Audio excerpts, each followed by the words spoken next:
ఈరోజు బీట్రూట్ తాలింపు చేస్తున్నాను. బీట్రూట్ని కడుక్కున్నాను. ఈ పై పొట్టు తీసేయాలి. అలాగే ఎర్రగడ్డ తెల్లగడ్డ తెచ్చుకున్నాను ఒలిచి పెట్టుకోవడానికి.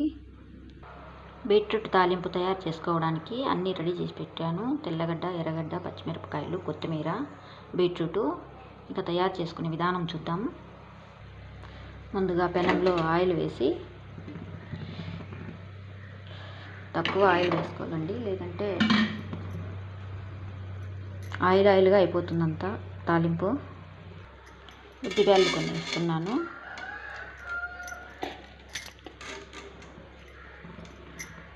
ఉద్దిబ్యాళ్ళు ఎర్రగయ్యాయి.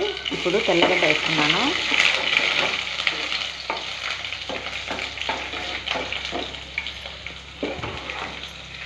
ఇప్పుడు ఎర్రగడ్డలు వేసి, పసుపు, తగినంత ఉప్పు వేసి